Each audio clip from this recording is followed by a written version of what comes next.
Coucou, bonjour et bienvenue dans cette nouvelle vidéo. Je m'appelle Christelle, je suis contrôleur de la circulation aérienne. Je suis également instructeur et testeur de la circulation aérienne et coach d'anglais en ligne.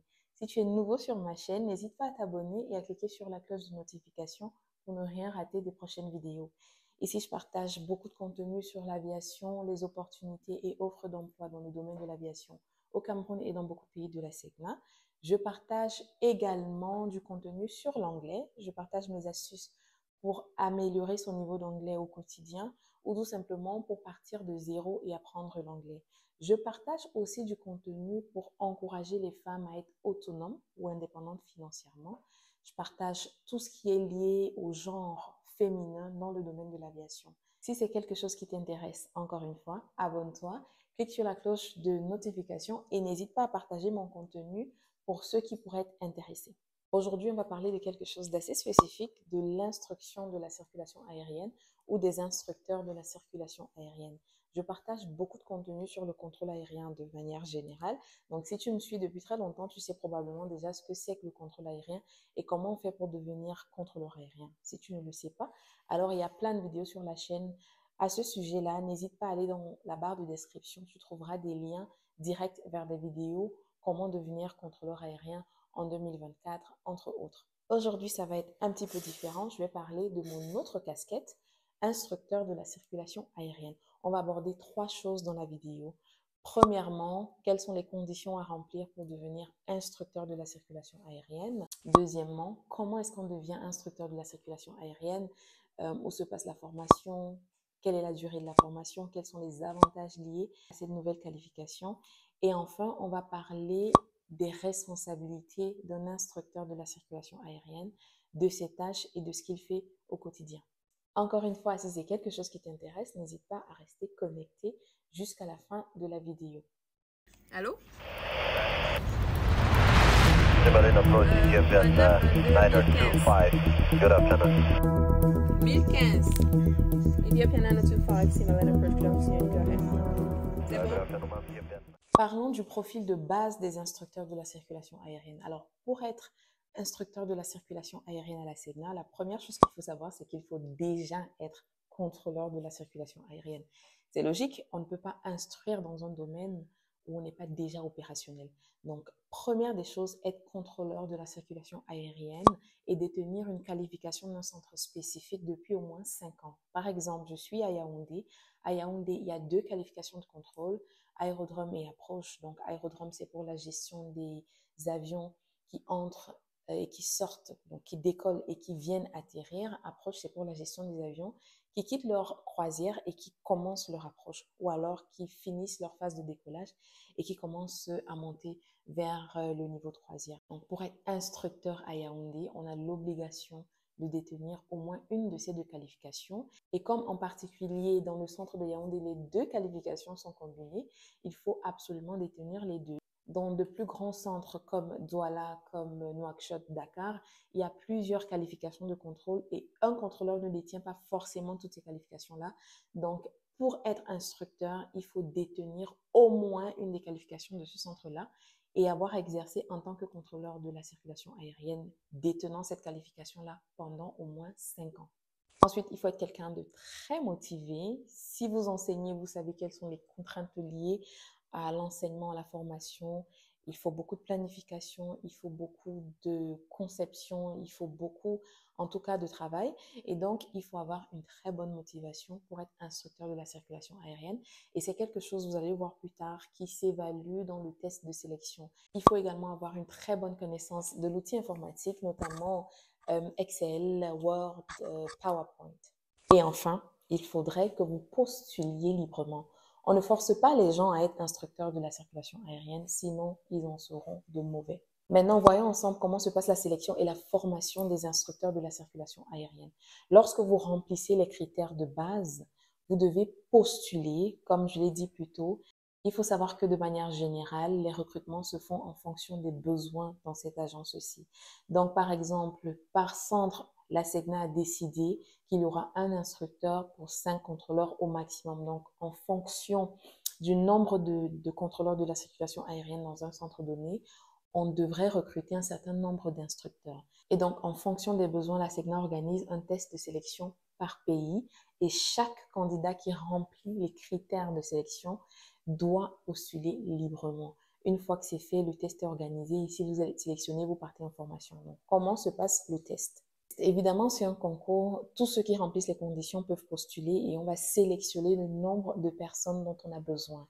Le test est organisé en 2 temps. La première phase, c'est une épreuve théorique de réglementation de la circulation aérienne. Le niveau de difficulté et le contenu du test dépend des centres d'affectation. Évidemment, on n'exerce pas le même type de contrôle dans tous les centres. Dans certains centres, on va faire du guidage.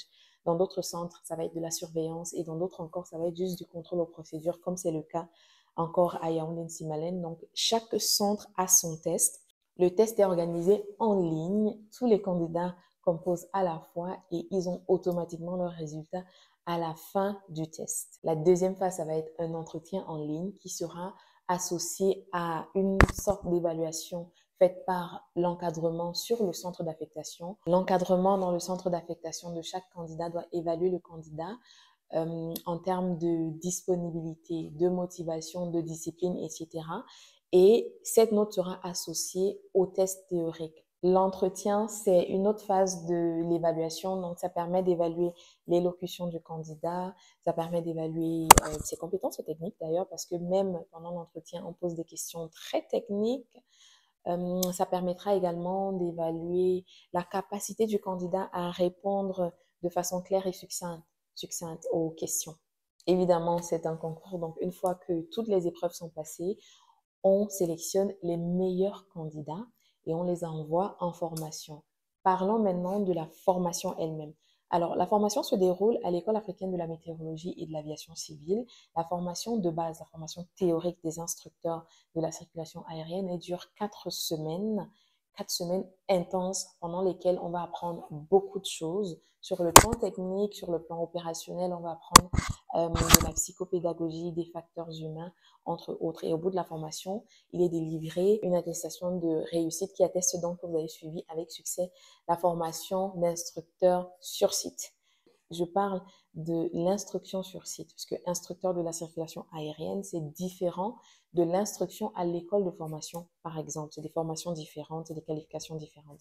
Et donc, une fois qu'on rentre, après avoir terminé la formation, il y a une autre phase de la formation qui se déroule sur le site. On doit mettre en pratique toutes les connaissances théoriques acquises pendant la formation théorique. On appelle ça une période de probation. C'est donc une période à l'issue de laquelle on va vous évaluer et déterminer si oui ou non vous êtes apte à jouer votre rôle d'instructeur de la circulation aérienne correctement et sans supervision. Donc, on va parler un petit peu plus tard de ce rôle-là, mais cette période de probation, comme je le disais, ça dure 1 an. On vous met à l'épreuve, on vous forme, on vous observe former et évaluer les autres. On évalue vos capacités de conception, parce qu'on parle là de concevoir des simulations, de concevoir des cours théoriques, de dispenser des cours théoriques, de concevoir des épreuves théoriques. On vous évalue tout simplement dans l'ensemble de vos tâches en tant qu'instructeur de la circulation aérienne. Et une fois que c'est terminé, bien sûr, si vous avez été performant, eh bien, vous êtes qualifié instructeur de la circulation aérienne. Ça vient avec des avantages. Je ne vais pas être très précise sur les chiffres, mais quand on est instructeur de la circulation aérienne, on bénéficie d'une qualification supérieure ou alors d'une prime de qualification supérieure à une prime qu'on avait déjà en tant que contrôleur de la circulation aérienne. Donc, il y a un petit ajout sur cette prime-là. On bénéficie également d'une prime d'enseignement. Et bien sûr, c'est une qualification qui vient avec beaucoup de formation. Évidemment, le domaine de l'aviation est très sensible, donc on va se rafraîchir régulièrement, on va se former régulièrement. Donc, il y a des stages, des formations spécifiques à l'instructeur de la circulation aérienne. Les instructeurs de la circulation aérienne ont plusieurs fonctions à la cellule d'instruction de la circulation aérienne. Alors, la SECNA a choisi de mettre en place une cellule d'instruction. C'est la salle dans laquelle je suis. Il y a une partie simulateur une partie de la salle dans laquelle le simulateur est installé. Je vais vous expliquer ce que c'est. Et puis, il y a la salle de cours dans laquelle on peut tenir les réunions, faire cours. On a normalement dans cette salle, comme vous pouvez le voir, toujours des armoires de rangement. On a une grande table pour faire des tables rondes. On a un ordinateur de bureau, un laptop. On a pas mal d'équipements. On a une radio VHF, on a un vidéoprojecteur, etc. On a vraiment les nécessités de base, imprimante, photocopieuse, scanner, pour pouvoir nous permettre d'assurer efficacement la formation. Un simulateur de contrôle de la circulation aérienne est un outil utilisé pour former les contrôleurs aériens et améliorer leurs compétences en gestion du trafic. Il recrée un environnement de contrôle aérien réaliste permettant aux stagiaires de pratiquer la gestion du trafic dans différentes conditions sans risque réel pour la sécurité des vols. Les instructeurs de la circulation aérienne ont pour rôle, premièrement, d'assurer la formation qualifiante des des contrôleurs de la circulation aérienne qui ont eu leur diplôme et qui ont été affectés dans le centre. Encore une fois, si vous n'avez pas encore regardé la vidéo sur le contrôle de la circulation aérienne, elle explique comment se déroule la formation. Et donc, il y a une partie app initio qui se déroule à l'IAMAC, mais il y a une partie très importante aussi, pratique, qui se déroule dans votre centre d'affectation. Donc, les instructeurs de la circulation aérienne sont chargés de former les contrôleurs qui sortent de l'IAMAC avec leur diplôme de base et de les amener à être des contrôleurs opérationnels qui peuvent travailler à la tour de contrôle sans supervision. Ça passe par des cours théoriques, ça passe par en tout cas un contenu de formation bien spécifié qui est déjà disponible dans les manuels de formation. Donc, pour ceux qui aspirent à être contrôleurs de la circulation aérienne, lorsque vous aurez fini les 2 ans de formation à l'EAMAC, quand vous reviendrez, si vous êtes affecté à Yaoundé, vous allez passer par la cellule d'instruction où Christelle ou un autre instructeur s'occupera de vous former jusqu'à ce que vous soyez contrôleur opérationnel. Les instructeurs de la circulation aérienne sont également chargés d'encadrer les contrôleurs stagiaires en position réelle. La position réelle, c'est tout simplement la phase de la formation qualifiante dont j'ai parlé précédemment, pendant laquelle un contrôleur stagiaire, exerce ses fonctions de contrôleur sous la supervision d'un autre contrôleur qualifié opérationnel ou alors d'un instructeur de la circulation aérienne. C'est-à-dire qu'on va faire beaucoup de théorie. Ici, à la cellule d'instruction, on va faire beaucoup de pratiques. Une fois qu'on estimera que le contrôleur stagiaire est apte à travailler sous la supervision avec des avions réels, on va l'amener dans ce qu'on appelle position réelle où il va travailler et puis sera supervisé. Donc, l'instructeur est chargé également d'encadrer le contrôleur stagiaire pendant cette phase-là. C'est assez délicat. Je vous avoue qu'il est beaucoup plus facile de travailler soi-même quand on est formé opérationnel que d'encadrer quelqu'un qui ne l'est pas encore tout à fait. C'est très délicat, c'est très sensible. Il faut beaucoup plus de concentration, de rigueur et de discipline pour pouvoir accomplir ces tâches-là. Les instructeurs de la circulation aérienne sont également chargés d'assurer le contrôle de compétences des contrôleurs aériens déjà opérationnels. Chaque contrôleur aérien, pour maintenir ses qualifications de contrôle, on a parlé d'aérodrome, d'approche, d'en route, pour donc maintenir ses qualifications de contrôle, doit effectuer un certain nombre de choses, parmi lesquelles un contrôle de compétences annuel. Donc, chaque année, une fois par an au minimum, les contrôleurs aériens sont appelés à faire une semaine à la cellule de formation. C'est une semaine pendant laquelle on va évaluer le contrôleur de la circulation aérienne sur le plan théorique. Donc, on va faire un test théorique. On va évaluer ses performances au simulateur. On va l'évaluer aux situations non routinières, les situations qui n'arrivent pas souvent, qui peuvent ne même pas arriver pendant toute la carrière d'un contrôleur de la circulation aérienne, mais dont il faut être sûr que le contrôleur pourra gérer en cas de besoin, si ça devait arriver. Par exemple, on peut faire toute une carrière sans devoir manager ou gérer un avion en situation de panne moteur, mais pendant chaque contrôle de compétences de contrôleur, on doit s'assurer que le contrôleur est capable de gérer ces situations non routinières-là. Ça peut être des hijackings, ça peut être des pannes moteurs, la piste bloquée et beaucoup de choses. On prépare donc pendant cette semaine-là le contrôleur aérien à pouvoir gérer ces situations d'urgence. Les instructeurs de la circulation aérienne sont appelés à intervenir aussi dans leur domaine de compétences partout où l'agence aura besoin d'eux. C'est-à-dire que si on a besoin que Christelle aille participer comme formatrice à une formation dans je ne sais pas quel pays, dans le cadre de ses compétences, eh bien, Christelle est appelée à y aller.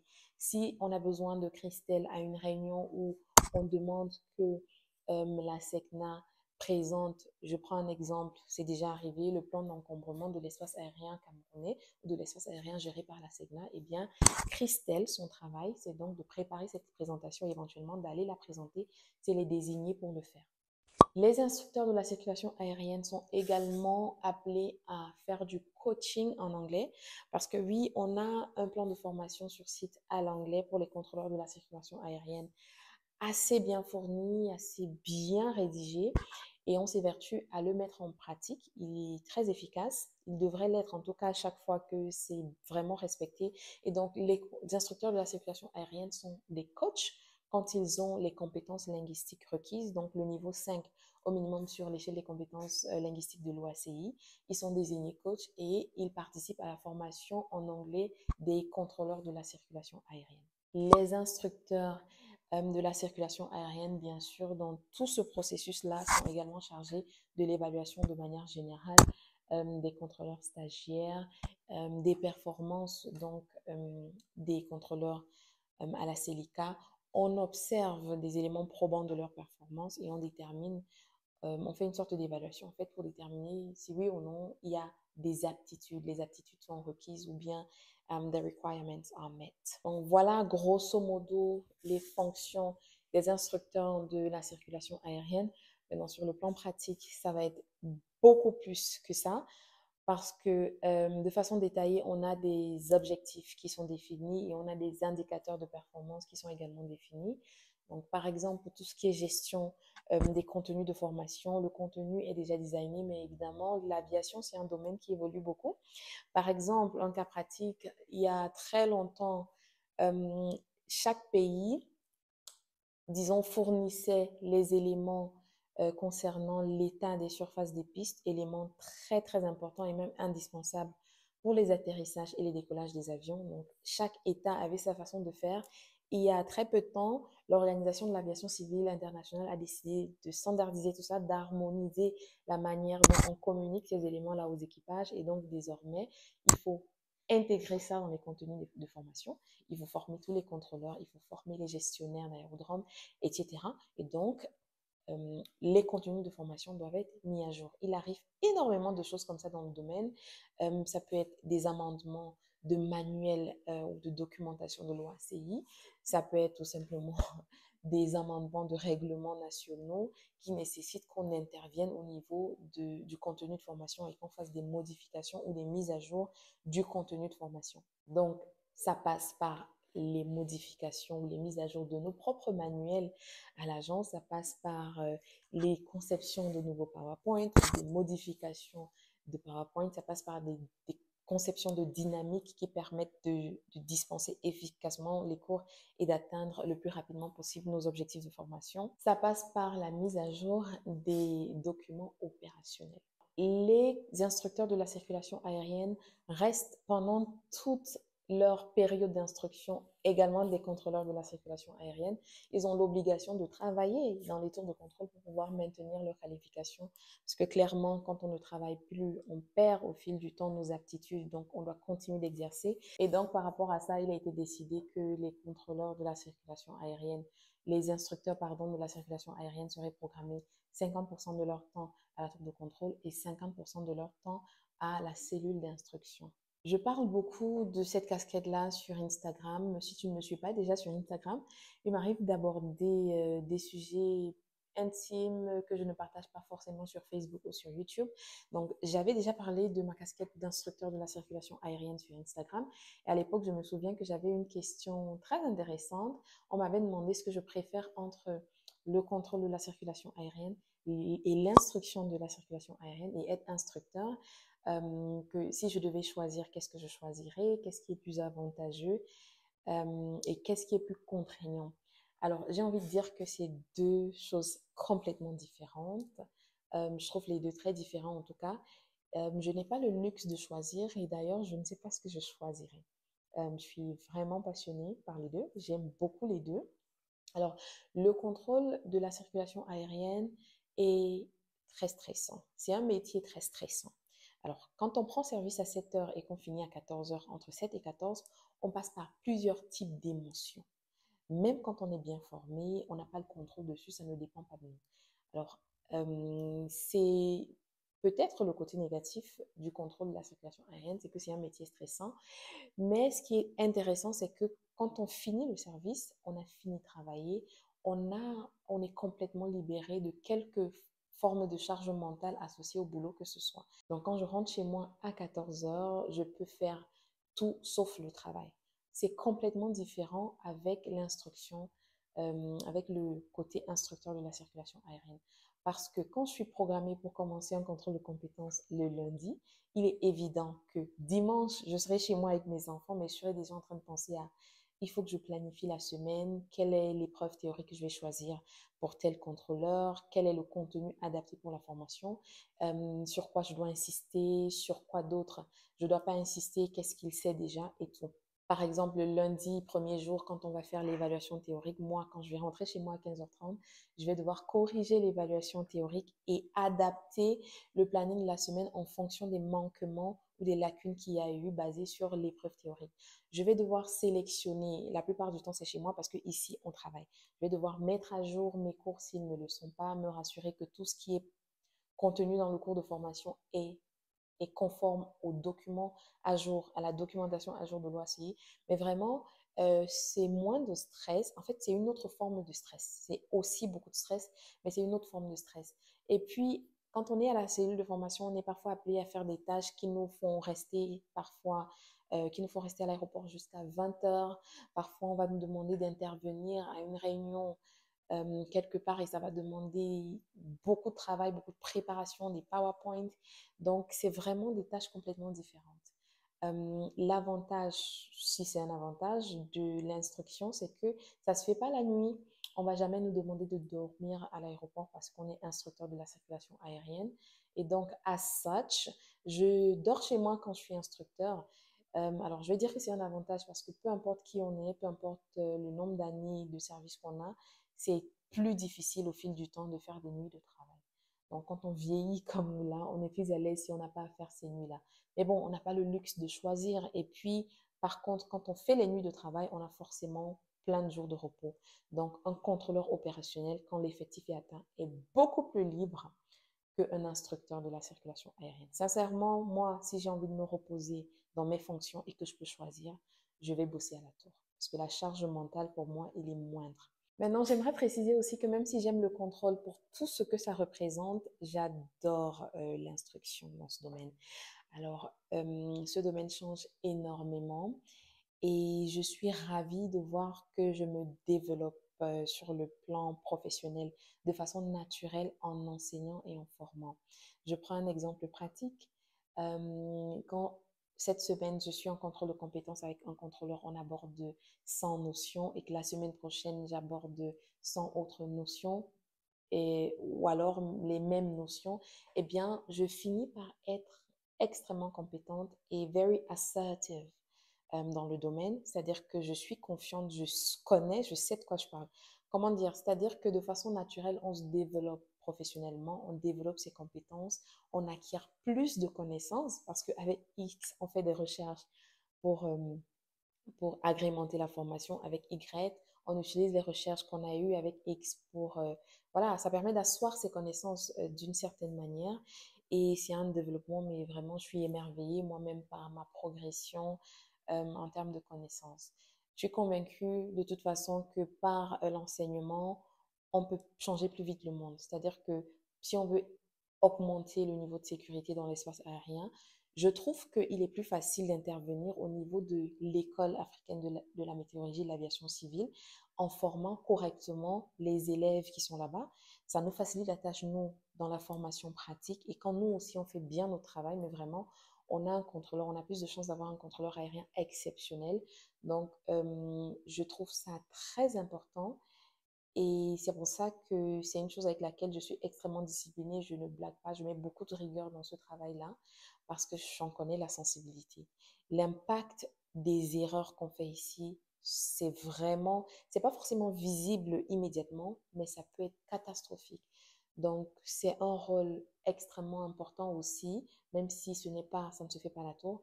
Et je suis très, très fière de participer à la formation et au développement personnel et professionnel d'autres personnes. J'espère que cette vidéo vous a plu. C'est la fin. N'hésitez pas à me dire en commentaire si ça vous intéresse de savoir d'autres choses sur d'autres métiers ou d'autres casquettes. Peut-être comment j'ai commencé le coaching en anglais en ligne, peut-être comment je suis devenue testeur de la circulation aérienne, quels en sont les avantages. N'hésitez pas également à partager, à liker, à commenter la vidéo et on se retrouve très très bientôt dans une nouvelle vidéo.